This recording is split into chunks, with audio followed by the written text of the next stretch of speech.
Hello दोस्तों, स्वागत है आपका हमारे YouTube channel mission lecturer UK 2025 पर। तो दोस्तों, जैसा कि आपको पता है, हमारे चैनल के माध्यम से लगातार फिजिक्स की क्लासेस आपको प्रोवाइड कराई जा रही है। तो यहाँ पर दोस्तों, आज की क्लास में बात करेंगे संचार व्यवस्था को लेकर और साथ ही विद्युत चुम्बकीय तरंगों को लेकर आज का हमारा टॉपिक रहने वाला है। तो दोस्तों, अगर हम इसमें बात करें संचार व्यवस्था की, तो संचार शब्द से जो हमारा तात्पर्य है सूचना को भेजना।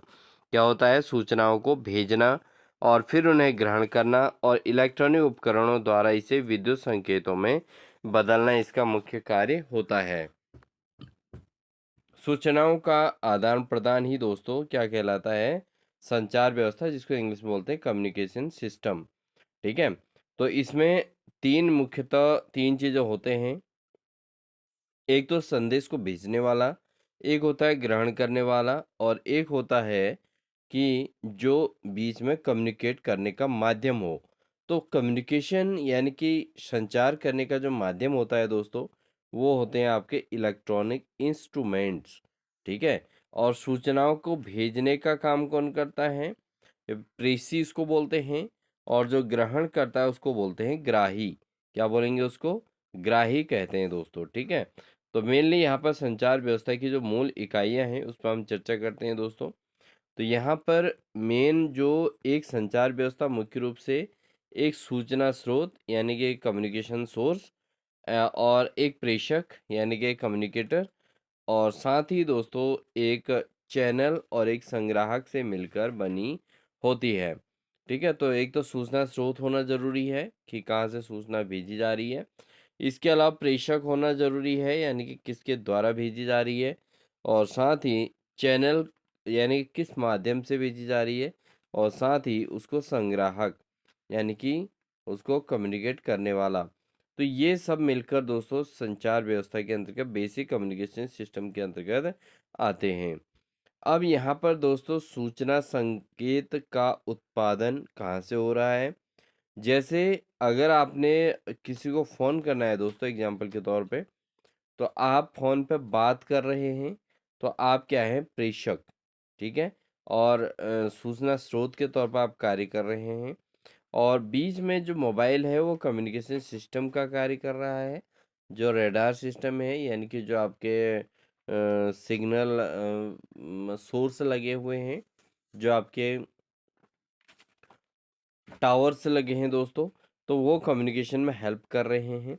और तीसरा व्यक्ति तो वो है जो उसको जो है डी कम्युनिकेट डी एम्प्लीफिकेशन के द्वारा उसको ग्राही के तौर पे ग्रहण कर रहा है।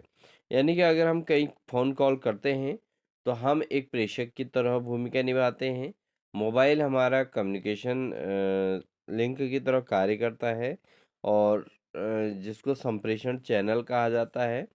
ठीक है। और तीसरा जो है ग्राही, वो है जिस तक हमारी बात पहुंच रही है। ठीक है। तो ये तीन चीज़ें इसके अंतर्गत आती हैं। अब बात करते हैं दोस्तों इन्फॉर्मेशन। इन्फॉर्मेशन क्या होता है? कि वह विचार संदेश जिसे एक स्थान से दूसरे स्थान तक भेजा जाना है। तो वो संदेश जिसको एक स्थान से दूसरे स्थान तक भेजा जाना है, उसको हम इन्फॉर्मेशन कहते हैं, उसको सूचना कहते हैं। और संदेश एकल या कई संदेशों से मिलकर बना हो सकता है। तो संदेश में हम बहुत एक ही चीज़, एक सूचना को भी भेज सकते हैं और बहुत सारी सूचनाओं को एक साथ भी भेजकर जो है हम संदेश को बना सकते हैं। इन्फॉर्मेशन यानी कि सूचना को बना सकते हैं। अब बात करते हैं जो ट्रांसमीटर का काम करता है, संप्रेषण। जो संप्रेषक का कार्य करता है दोस्तों, तो क्या है? तो दोस्तों रेडियो संचार में प्रेषक और ट्रांसड्यूसर, मॉड्यूलेटर, एम्पलीफायर एवं प्रेषक एंटीना से मिलकर बना होता है। तो जो संप्रेषण होता है दोस्तों, ट्रांसमीटर जो होता है संप्रेषण का कार्य करता है, संप्रेषक का कार्य करता है। ये रेडियो संचार में प्रेषक एक ट्रांसड्यूसर और मॉड्यूलेटर, एम्पलीफायर, प्रेषक एंटीना से मिलकर बना होता है। तो संप्रेषण प्रोसेस के अंतर्गत इतनी सारी चीज़ें इसमें यूज की जा सकती हैं। अब बात करते हैं दोस्तों ट्रांसड्यूसर क्या है? एग्जाम में पूछा जाता है कि इसका कार्य क्या है। जैसे आपने देखा होगा कि कंप्यूटर के अंतर्गत जब कम्युनिकेशन सिस्टम की बात आती है, तो जब कंप्यूटर की बात आती है तो उसमें ये पूछा जाता है कि कंट्रोलिंग की, ठीक है, कंट्रोल सी से क्या होता है, कंट्रोल डी से क्या होता है।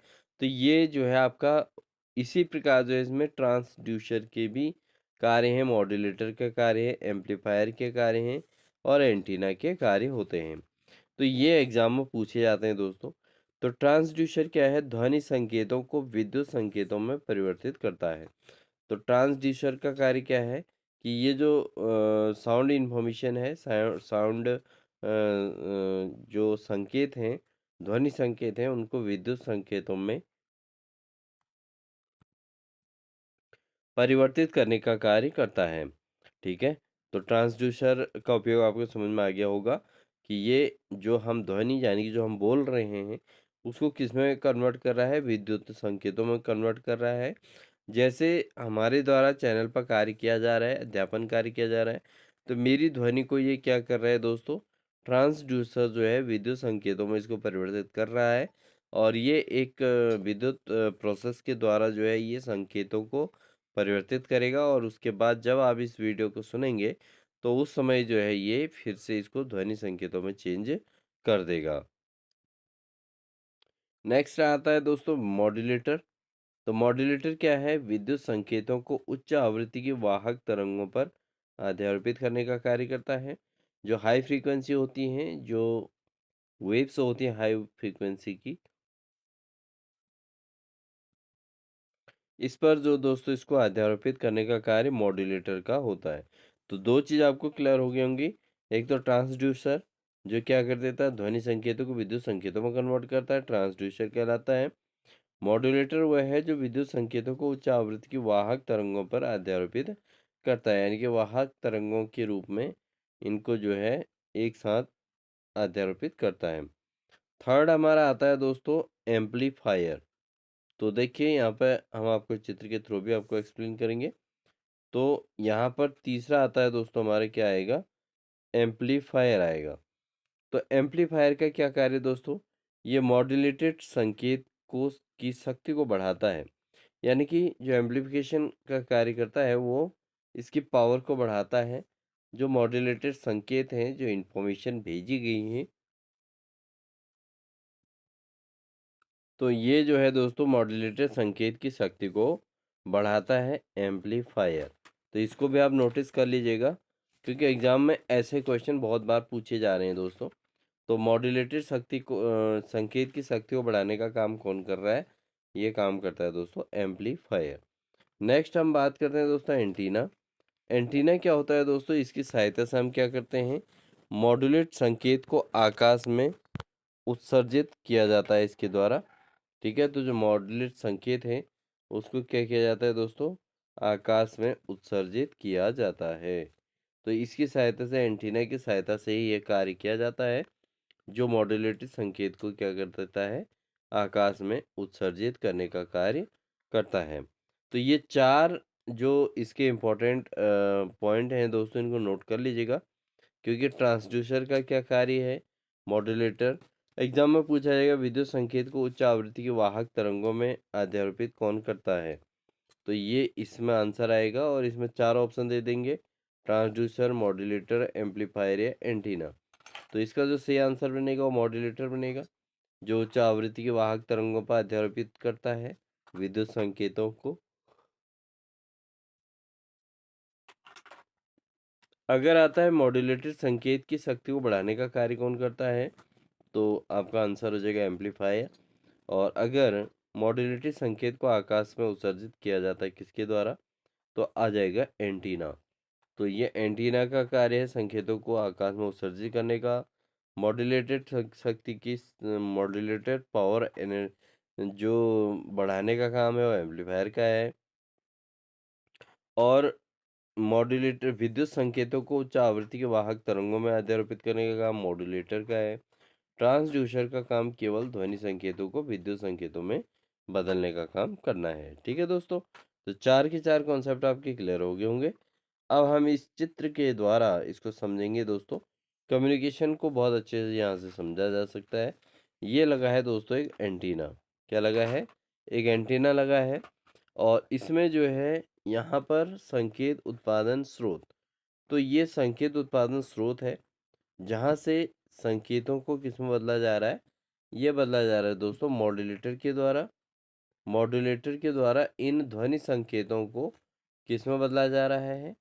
इसको जो है विद्युत संकेतों के रूप में बदलकर एक वाहक के तौर पर कार्य किया जा रहा है और उसके बाद वाहक संकेतों में इसको बदल दिया गया है।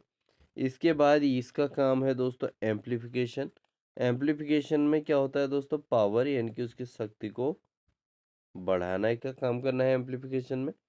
तो एम्पलीफायर ये काम करता है और फिर एंटीना के द्वारा इसको स्वतंत्र आकाश में उत्सर्जित करने का कार्य एंटीना करता है। और इस एंटीना के द्वारा दोस्तों फिर ये सूचनाएं कहाँ पहुंच जाती हैं? ये जाती हैं दोस्तों ग्राही के पास। किसके पास पहुंच जाती हैं? ग्राही के पास पहुंच जाती हैं। और ग्राही के पास जब ये जाती हैं फिर डीमॉड्यूलेट होकर वहाँ ध्वनि संकेतों में ये कन्वर्ट हो जाती हैं। अगला है दोस्तों संचार चैनल की बात करें तो संचार चैनल का कार्य क्या है? मॉड्यूलेट संकेत को संप्रेषक से ग्राही तक ले जाना। तो ये संचार चैनल का काम है जो मॉड्यूलेट संकेत को यानी कि जो ध्वनि संकेत को हमने बदला था वो जो है उसको कहाँ तक ले जाना है? उसको पहुँचाना है ग्राही तक। ठीक है? तो ये संचार चैनल का काम है। संचार चैनल को संचरण माध्यम या लिंक भी कहते हैं। तो कम्युनिकेशन चैनल जो होता है दोस्तों इसको हम क्या कह देते हैं? कम्युनिकेशन मीडियम और लिंक इसको कह सकते हैं और विशिष्ट संचरण के लिए प्रदत्त आवृत्ति प्रकाश चैनल को व्यक्त करती है। ठीक है? अब बात करते हैं संचार के प्रकार क्या-क्या हैं। जैसे हमारे पास दोस्तों यहाँ पर 3 प्रकार की बातें इसमें दी गई हैं। संचार के प्रकार हैं दोस्तों, एक तो रेडियो संचार और इसका जो है जो रेडियो संचार होता है दोस्तों, इसका जो लिंक है या चैनल है वो है मुक्त आकाश। तो फ्री स्काई जो है मुक्त आकाश में अगर रेडियो संचार माध्यम जो है जो रेडियो वेव्स हैं उनके माध्यम से रेडियो तरंगों के माध्यम से सूचनाएं जाती हैं। टेलीफोन और टेलीग्राफी संचार जिसमें संचरण के लिए लाइन लगी होती है, संचरण लाइन बिछी होती है, टेलीफोन या टेलीग्राम संचार। रेडियो संचार में दोस्तों आपके मोबाइल कम्युनिकेशन आता है, मोबाइल इंफॉर्मेशन जो जाती है। ठीक है? इसके अलावा दूरदर्शन है। तो ये सारी चीज़ें दोस्तों मुक्त आकाश में इनके द्वारा सूचनाओं का आदान प्रदान किया जाता है। इसके अलावा टेलीफोन या टेलीग्राफी संचरण, इसमें संचरण लाइन बिछा दी जाती है और संचरण लाइन के माध्यम से सूचनाएं आदान प्रदान होता है। इसके अलावा प्रकाशीय जो संचरण होता है दोस्तों वो प्रकाशीय फिलामेंट के द्वारा प्रकाशीय तंतु के द्वारा होता है। तो संचरण के प्रकार 3 प्रकार के होते हैं। एक आपका रेडियो संचार और दूसरा टेलीफोन या टेलीग्राफी संचार, तीसरा है दोस्तों प्रकाशीय संचार। और अगर इनके माध्यम या चैनल की बात करें तो रेडियो संचार के लिए मुक्त आकाश फ्री स्काई जो है जहाँ पर संकेत जो है अपने आप ही पहुँच जाते हैं एक स्थान से दूसरे स्थान पर। टेलीफोनिक के अंतर्गत संचरण लाइन बिछानी पड़ती है और प्रकाशीय संचरण दोस्तों प्रकाशीय तंतु के द्वारा होता है। आगे हम बात करते हैं दोस्तों ग्राही यानी कि फोर्थ जो कम्युनिकेशन सिस्टम का मेन पार्ट है वो है आपका रिसीवर। रिसीवर वो व्यक्ति है दोस्तों जिसके पास इंफॉर्मेशन को पहुंचनी है, लेकिन यहाँ पर भी 3 भाग इसके मुख्य होते हैं जो ग्राही के तौर पर कहे जाते हैं। तो दोस्तों मेन क्या है? देखिए ग्राही एंटीना मेन इसमें 4 पार्ट्स हो जाएंगे। एक ग्राही एंटीना हो जाएगा यानी कि जहाँ संकेतों को पहुंचना है। ये क्या करता है दोस्तों? संकेतों को ग्रहण करता है। ठीक है? ग्राही एंटीना आपने देखा होगा आपके घरों में जो इंफॉर्मेशनल टीवी आपके लगे हैं तो उनमें बाहर आप क्या लगा देते हैं? डिश लगा देते हैं। ठीक है? तो वो क्या है? डिश क्या है? एक एंटीना है और वो क्या है? ग्राही एंटीना के तौर पर कार्य करता है। तो संकेतों को ग्रहण करने का कार्य करता है ग्राही यानी कि रिसीवर। ठीक है? अब इसके मुख्य भाग जो हैं क्या-क्या हैं? ग्राही एंटीना संकेत को ग्रहण करता है। इसके अलावा डीमॉड्यूलेट करता है। अब डीमॉड्यूलेटर क्या है? ये जो संकेत आए हुए मॉड्यूलेट संकेत जो इन्फॉर्मेशन आती है उससे ध्वनि संकेत को अलग-अलग करता है। यानी कि जो सूचनाएँ हैं उनको जो है उस व्यक्ति तक पहुँचाता है जिसके लिए वो ध्वनि को बदला जा गया था, ठीक है?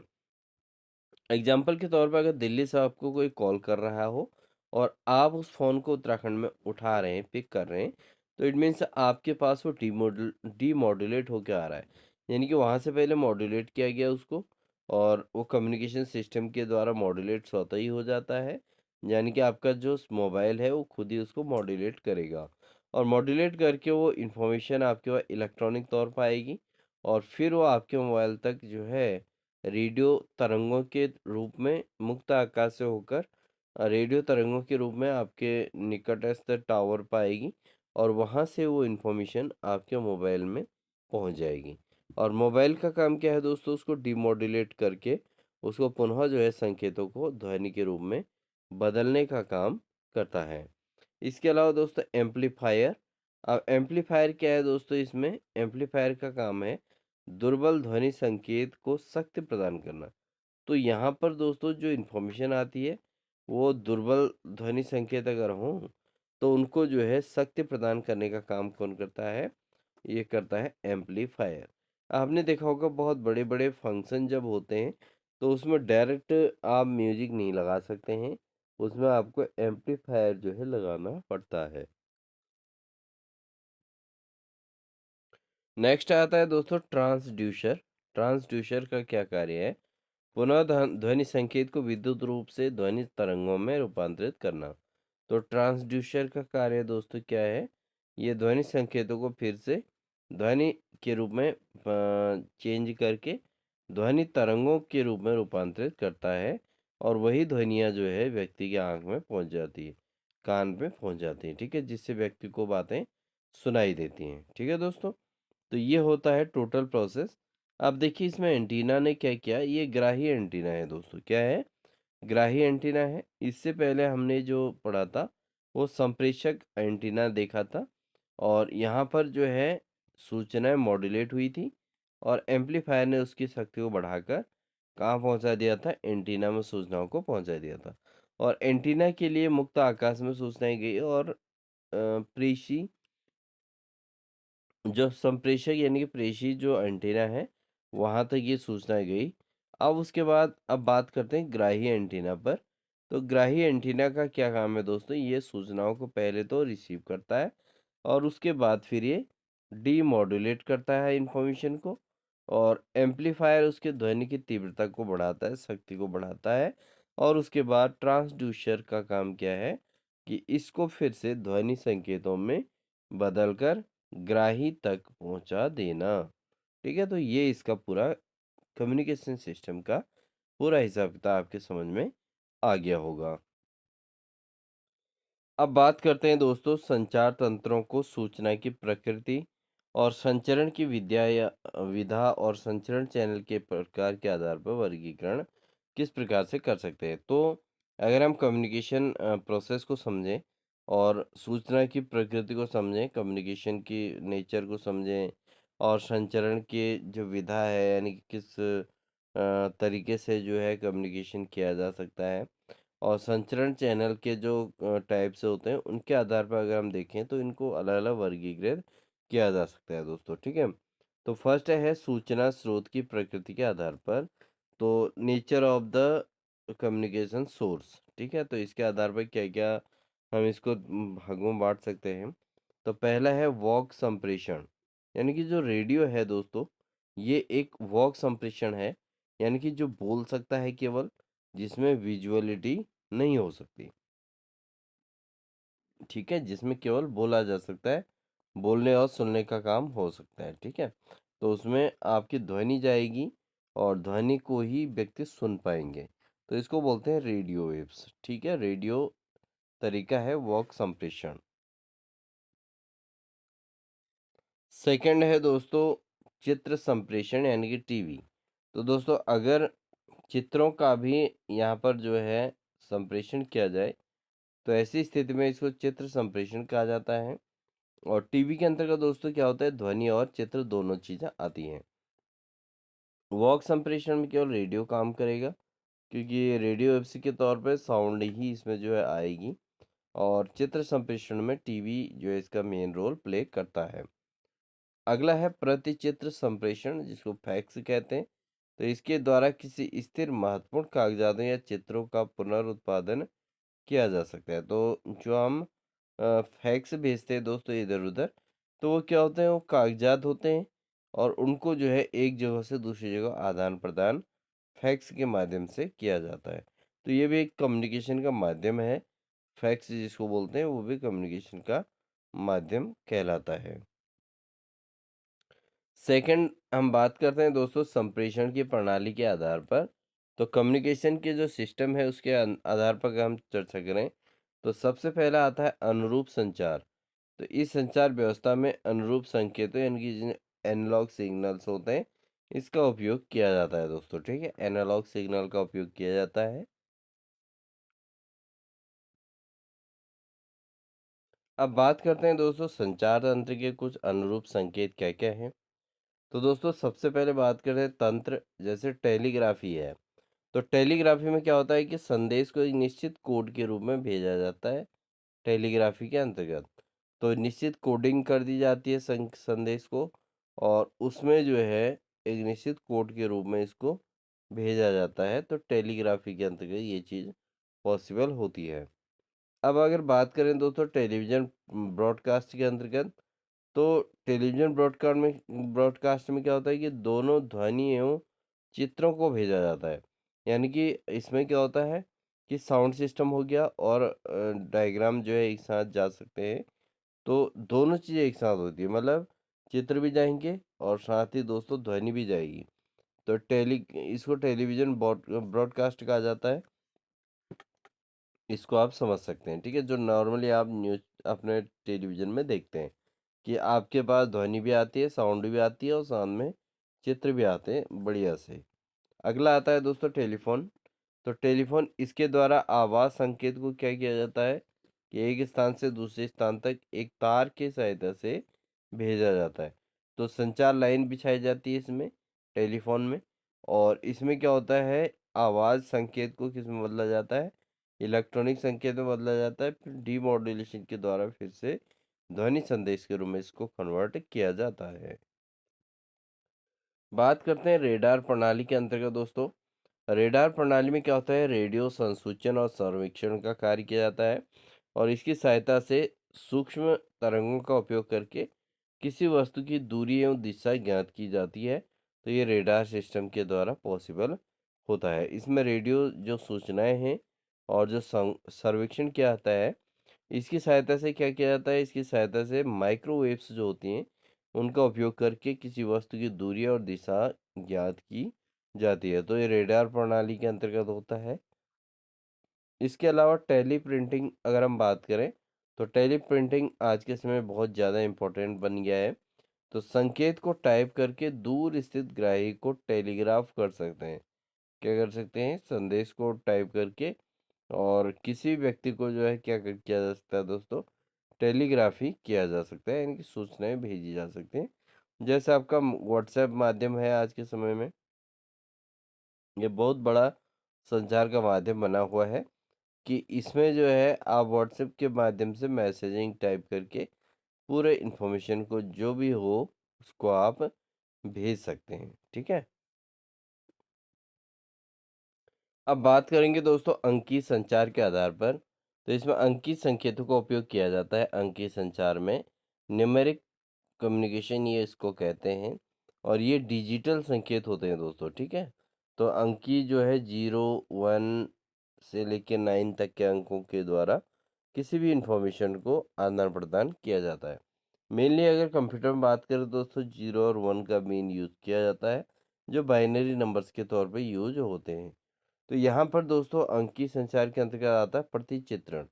तो इसके द्वारा किसी तस्वीर या कागजात का सही सही पुनर्उत्पादन किया जाता है, यानी कि पहले सूचनाओं को बदला जाता है और अंकों के रूप में, फिर बाद में जो है फिर क्या कर दिया जाता है, उसको फिर से डीमॉड्यूलेट करके पुनः ध्वनि तरंगों में परिवर्तित कर दिया जाता है। दूसरा आता है दोस्तों आपका मोबाइल फ़ोन। तो मोबाइल फ़ोन क्या है? इन टेलीफ़ोन को सेलुलर फ़ोन भी कहते हैं। तो जो आपका मोबाइल फ़ोन है इसको किस नाम से जाना जाता है दोस्तों? इसको सेलुलर फ़ोन के नाम से भी जाना जाता है। और क्योंकि ये एक निश्चित रेडियो सेल परिपथ में कार्य करते हैं, तो इनका फिक्स रेडियो सेल के रूप में इसका कार्य है। और नेक्स्ट आता है ईमेल। कंप्यूटर नेटवर्क द्वारा भेजे गए संदेश को ईमेल कहा जाता है। तो आपको पता ही है कि इन जो है इलेक्ट्रॉनिक मेल जो होता है, ये कंप्यूटर नेटवर्क के द्वारा आदान प्रदान किया जाता है। नेक्स्ट आता है दोस्तों आपका टेली कॉन्फ्रेंस। तो ये थोड़ा टेली कॉन्फ्रेंसिंग जो होती है, इसके द्वारा अगर हम बात करें दोस्तों, तो यहाँ पर आप समझ सकते हैं कि इस तंत्र में व्यक्ति टीवी के सामने बैठकर एक कंप्यूटर नेटवर्क द्वारा एक दूसरे को देख सकते हैं और परस्पर बातचीत भी कर सकते हैं, जिसको हम टेली कॉन्फ्रेंसिंग कहते हैं। तो ये टीवी के सामने बैठकर कंप्यूटर नेटवर्क द्वारा एक दूसरे को देखते हैं और एक दूसरे की समस्याओं को आदान प्रदान भी कर सकते हैं। तो टेली कॉन्फ्रेंसिंग का यूज़ बहुत ज़्यादा जो है आपका वैश्विक तौर पर होता है। यानी कि जो नेता होते हैं विश्व, जो हमारे इंडियन नेता होते हैं, वो विश्व के नेताओं जिनसे बात करनी हो, तो उनसे जो है ये क्या करते थे, टेली कॉन्फ्रेंस के थ्रू ही बातचीत कर पाते हैं। नेक्स्ट है दोस्तों संचार उपग्रह। तो संचार उपग्रह क्या है कि जो टेलीविज़न व रेडियो प्रोग्रामों के प्रसारण में उपयोग किया जाता है, जिसको हम संचार उपग्रह कहते हैं, ठीक है? तो स कम्युनिकेशन सैटेलाइट इसको बोला जाता है। ये जो है दोस्तों किसमें? टेलीविज़न में और रेडियो प्रोग्रामों के प्रसारण में इसका कार्य होता है। टेलीविज़न में जो सूचनाएँ आती हैं दोस्तों, संचार उपग्रह के माध्यम से आती हैं। इसके अलावा रेडियो जो प्रोग्राम्स आते हैं, वो भी संचार उपग्रह के माध्यम से ही आते हैं, ठीक है? अगला आता है दोस्तों ग्लोबल पोजिशनिंग तंत्र। जीपीएस सिस्टम आपने सुना होगा। तो जीपीएस सिस्टम में क्या होता है दोस्तों, यह पृथ्वी के चारों ओर घूम रहे कृत्रिम उपग्रहों पर आधारित तंत्र होता है, ठीक है? तो जो पृथ्वी के चारों ओर जो कृत्रिम तंत्र हैं, यानी कि जो मनुष्य द्वारा निर्मित हैं, उन उपग्रहों के अंतर उन पर आधारित ये होते हैं। इनकी सहायता से किसी वस्तु की स्थिति 100 मीटर सीमांतर सत्यता के अंतर्गत ज्ञात कर सकते हैं। तो ये इसके द्वारा जो है इस तरीके से ग्लोबल पोजिशनिंग तंत्र के द्वारा इस तरीके से कार्य किया जाता है। तो ये है दोस्तों हमारी आज की क्लास। नेक्स्ट क्लास में हम बात करेंगे संप्रेषण चैनल के आधार पर जो कम्युनिकेशन है उसको कितने भागों में बांटा गया है।